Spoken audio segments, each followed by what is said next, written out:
Cette image a beaucoup circulé sur les réseaux sociaux et dans les médias en février 2020. On y voit un homme lynché par des individus armés de bâtons en Inde. Le photographe de l'agence de presse Reuters, qui a pris ces photos, a pu retrouver et identifier la victime, Mohammad Zubair. Ils ont vu que j'étais seul, et avec ma barbe et mes vêtements traditionnels, ils ont vu que j'étais musulman, et ils m'ont attaqué. Malgré de graves blessures, Mohammad a survécu. Mais il n'a pas été la seule victime. En Inde, plusieurs jours de violence fin février ont coûté la vie à plus de 50 personnes. Ce qui a provoqué une telle escalade, c'est une loi, votée en décembre 2019. Elle permet d'accorder la citoyenneté indienne à des réfugiés arrivés dans le pays avant 2014, à condition qu'ils ne soient pas musulmans. Une initiative jugée discriminatoire pour la minorité musulmane qui représente 15% de la population.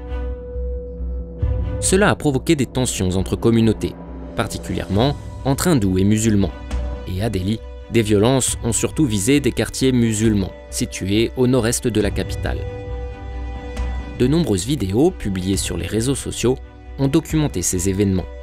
Elles ont suscité beaucoup d'émotions, mais aussi des questions sur le rôle, parfois trouble, de la police indienne. Le Monde a analysé plusieurs de ces images. Voici ce qu'elles révèlent.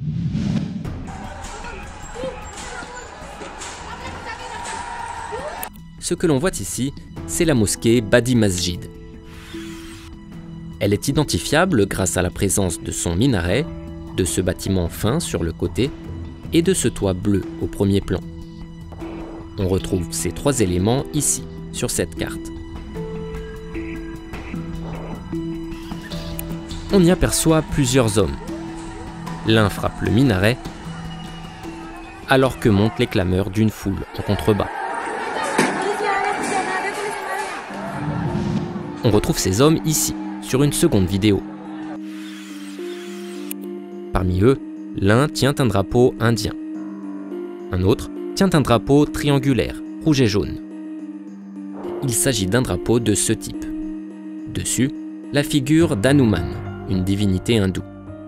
Mais aussi ce slogan, Jai Shri Ram, c'est-à-dire « Gloire au Seigneur Rama », un autre dieu hindou. Ce drapeau, dont on dit qu'il est de couleur safran, et ce slogan, sont des symboles religieux, repris par les militants nationalistes hindous. L'un des hommes escalade ensuite le sommet du minaret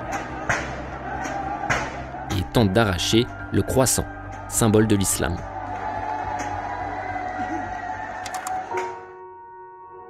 Des images prises le lendemain montrent la mosquée incendiée. On retrouve des dégâts similaires dans au moins 2 autres mosquées situées à proximité. Au minaret de l'une d'entre elles, un drapeau safran. Dans la presse, certains accusent les groupes violents hindous d'avoir bénéficié de la complaisance des autorités. Un journaliste indien a rapporté une vidéo et des photos d'une scène ayant eu lieu le 24 février. Nous avons pu identifier sa localisation grâce à la présence de ce bâtiment jaunâtre à gauche et de celui-ci vitré à droite. On les retrouve ici, quelques années plus tôt, sur le site Wonobo, l'équivalent de Google Street View.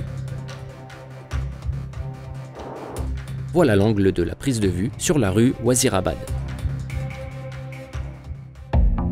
Sur la vidéo, on voit la foule jeter des projectiles.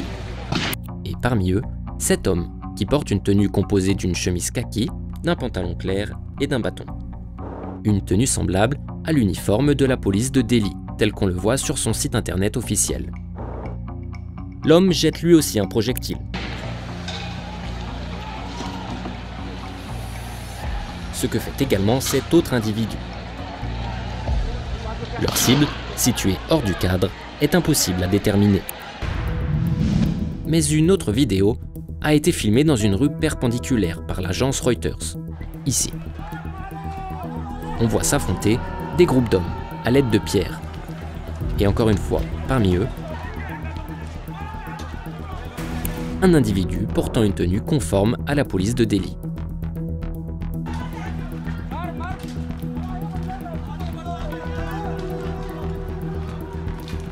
Dans un article, les journalistes de Reuters affirment que des policiers se sont rangés du côté des groupes hindous.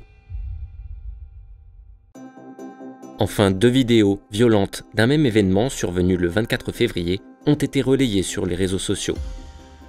D'après nos recherches, cela a eu lieu ici, rue Mojpur. Des images tournées par une chaîne de télévision indienne au même endroit permettent de reconnaître la fresque murale. Ici.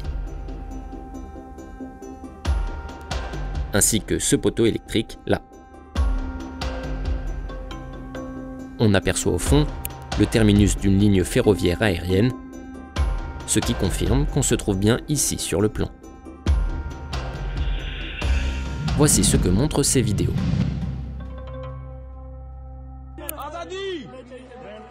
Plusieurs individus s'en prennent à un groupe d'hommes allongés à terre, blessés. Ils leur demandent de chanter une chanson nationaliste.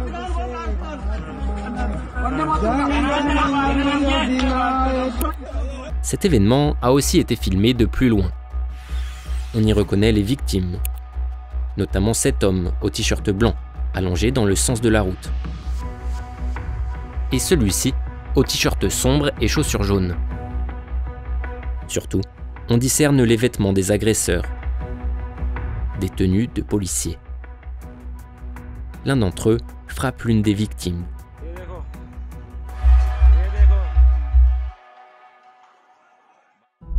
Plusieurs journalistes locaux, contactés par Le Monde, ont rencontré une partie des victimes ou leurs familles qui confirment les faits. Ils affirment que l'un des hommes a succombé à ses blessures quelques jours plus tard. L'un de ces journalistes a obtenu ce certificat de décès attribué à la victime. Début mars, un haut responsable de la police de Delhi affirmait qu'une enquête avait été ouverte pour retrouver les policiers que l'on voit sur les images. Mais 4 mois après, aucune conclusion n'a pour l'instant été rendue publique.